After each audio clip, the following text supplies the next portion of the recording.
Hello, everyone. How are you today? I trust many of you are well. I'm sure you are. So, this is a video, part of my conversations with Dr. Freyson. And this video is about saging the spirits and why it doesn't work. So, recently I had someone say to me that they had a spiritual entity in their house, a ghost, call it different things, and they had saged the facility, the house, and the spirit has not gone anywhere. And they don't know why saging hasn't worked, hasn't gotten rid of the spirit. So I'm going to tell you why saging doesn't work for getting rid of the spirit. First, many of the people in the United States use saging incorrectly. Saging has been part of a trend. Some person somewhere said, hey, sage your house to get rid of the bad juju, to get rid of the bad energy. And this person or many people think, hey, I'm just going to get some sage, go around, woo, woo, woo, it's going to work. And you cannot get adequate results from something that you do not wholeheartedly believe in. That's one issue. So to just grab some sage and say I'm going to sage and get rid of a spirit is more than likely not going to work. Secondly, sage is not always used for eradicating spirits. Sage can be used for shifting energy, not necessarily a negative energy being removed, right? Spirits can be trapped in a place, in a particular home, and there's not enough sage on the planet to eradicate it.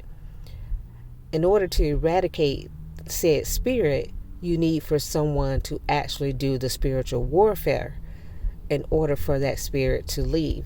You have to understand why the spirit is there to begin with.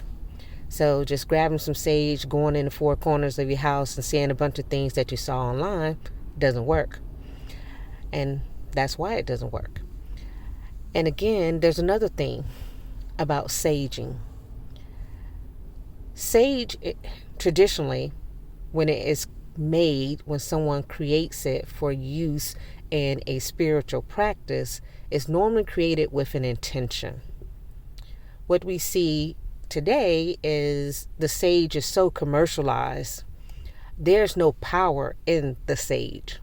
There is not power and from the standpoint of, say, a shaman, a spiritual leader, of someone of that nature, actually putting the prayers, the energy of healing or removing things or shifting energies into the sage. I can give you anything on this earth and take that thing and turn it into something that can be used as a talisman or a force for good, a force to eradicate. I can, and put some energy into that thing and allow that thing to actually be a force to do things with. Sage is the same principle. When someone makes sage and they actually put in the intentions and the power into the sage, that's what gives it its ability to do things. It's not just the sage, right? So, of course, because America traditionally is so known for jumping on bandwagons without doing research, many people think I can just go buy sage from anywhere and do anything with it. They aren't even getting the sage from native sources. They aren't getting the sage from spiritual sources. And then they expect the sage to work. And it's not going to work. Another reason saging doesn't work is because you ain't got no power. Yeah, I said it. You may have power that is untapped, that is not explored, that has not been activated, and that doesn't mean it has to be activated by me, but just hasn't been activated. You may not even know what you're doing or what you're supposed to be doing. And when you're out there saging, you may be opening yourself up to other spirits. Yeah. Yep. Yep. Possibly something else that's happening, right? So, all that being said, the bottom line is there's reasons saging isn't working. You need to figure out why it's not working, and then you need to figure out what to do next. Sometimes the spirit is there because the spirit is trying to give you a message directly. Other times, as I've said, the spirit is trapped there, and you're not going to be able to get rid of it. In that case, your best bet is to move. You can burn the house down or whatever, or you can call in a spiritual person to come and see what they could do about helping you to eradicate the spirit. Or you can just make peace with the fact that it's there. Now, there's some other things outside of saging that does help to keep spirits away, and people who know, they do those things. Okay, so hopefully this helps you to understand why your efforts are not giving you the desired results. Now, I hear people say they don't want to do things like put salt in the corners of the house because that's voodoo hoodoo, but you want to live with the spirit in your house that's obviously causing you issues.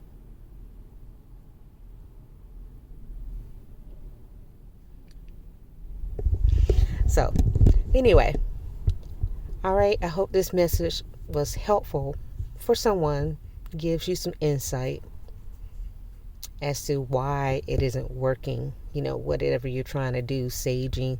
And then this is another thing, I want to say this quickly. Sometimes you call someone to your house to actually eradicate a spirit, and that person's not capable of doing it.